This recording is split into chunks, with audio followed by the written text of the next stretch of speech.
욥기 마지막 42장 5절과 6절 말씀입니다. 우리 한 목소리로 주님의 말씀 선포합니다. 내가 주께 대하여 귀로 듣기만 하였사오나 이제는 눈으로 주를 배웁나이다. 그러므로 내가 스스로 거두어드리고 티끌과 제 가운데서 회개하나이다. 아멘. 자, 오늘은 욥기의 교훈들 The Lessons from the Book of Job 이라는 제목으로 말씀을 전하겠습니다. 욥기는 어려운 책입니다. 정확히 뭐가 어렵다는 말이냐면 하나님이 지금 이 욥기를 통해 무슨 메시지를 주고 계시는지, 뭐를 말씀하려고 의도하셨는지, 그 하나님의 의도, 인텐션을 찾는 것이 쉽지 않다는 것이죠. 왜 그게 유독 욥기에서는 쉽지 않을까요? 예를 들어 창세기나 출애굽기에서는 아브라함과 이삭, 야곱과 에서, 바로와 모세 같은 캐릭터들의 이런저런 행동들이 주로 기록되어 있습니다. 액션이 있죠. 아브라함이 가나안 땅으로 떠나는 행동을 보고 저게 믿음이구나, 우리가 금방 배우는 것입니다. 그리고 야곱이 아버지를 속이고 멀리 도망가는 행동을 보고 저러면 안 되는구나 쉽게 배웁니다. 제가 제 아이들 3살 때부터 성경을 가르쳐 보니까 먼저 제가 답을 가르쳐 주지 않아도 성경 이야기를 들려주면요, 애들이 가인과 아벨, 야곱과 에서, 다윗 골리앗, 삼손과 들릴라 이런 캐릭터들의 행동만 보고도 자기네들이 지금 얘네들이 좋은 캐릭터인지 나쁜 캐릭터인지 금방 구분하더라는 겁니다. 그런데 욥기는 일단 42장 대부분이 사람들이 앉아서 이야기하는 대화입니다. 대화, 디스코스죠. 다이얼로그라는 거죠. 욥기에 등장하는 사람들은 행동으로 메시지를 주지 않습니다. 계속 앉아서 논쟁만 합니다.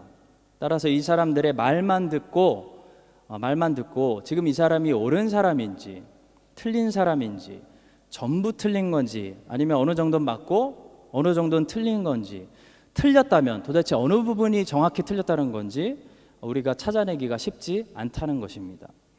따라서 오늘은 욥기 전체를 제가 자세하게 강해 설교할 수는 없지만 적어도 여러분들이 욥기를 묵상하셨는데요, 묵상하시면서 혹시 완전히 오해해서 잘못된 길로 나가진 않았을까, 그것을 위해서 욥기 전체에서 말씀하고 있는 이 몇 가지 중요한 레슨들을 제 나름대로 정리해서 5가지만 말씀드리도록 하겠습니다.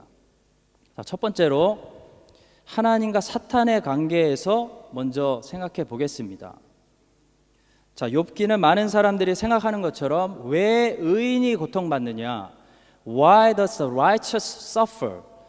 가 메인 주제가 아니라는 것을 먼저 우리가 알아야 됩니다. 여러분, 왜 의인이 고통받느냐로 욥기를 우리가 풀려고 하면 아무리 열쇠를 돌려도 문이 열리지 않습니다.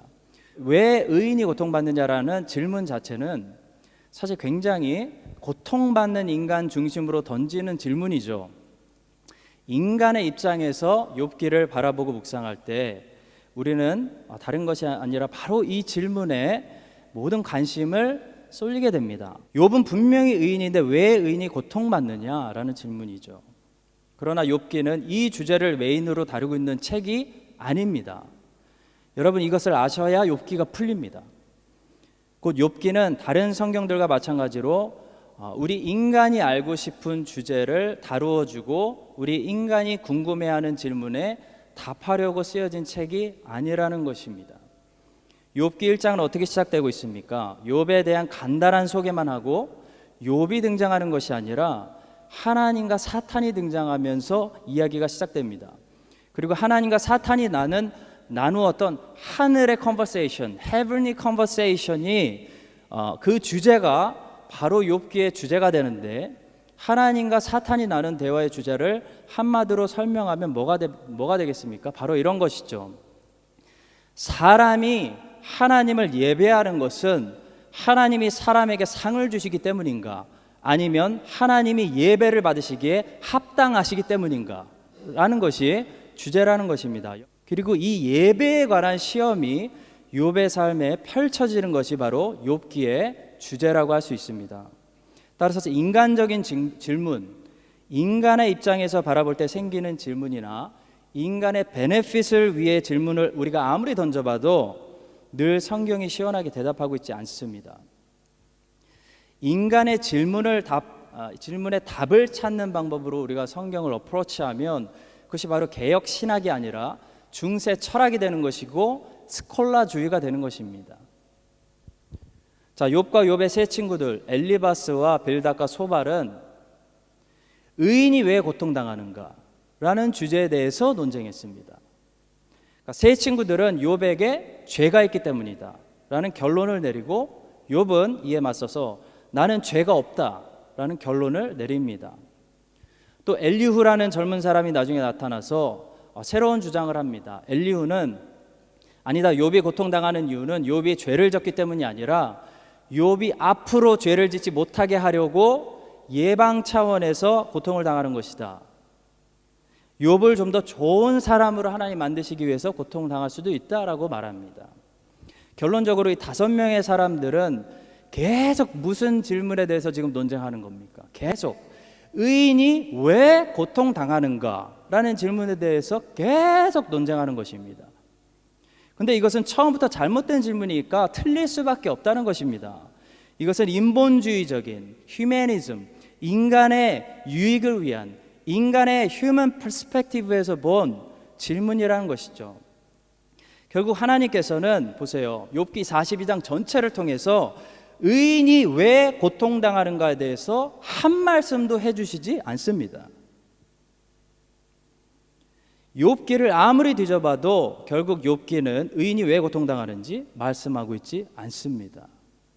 자, 그러나 하나님은 자비로운 분이셔서 결국 욥을 만나주시고 욥을 회복시켜주시고 욥이 바랬던 것보다 더 좋은 컨클루전을 욥에게 주시지만 욥이 던진 질문에는 답해 주시지 않으셨다는 것을 알아야 됩니다. 왜? 질문이 잘못됐기 때문에.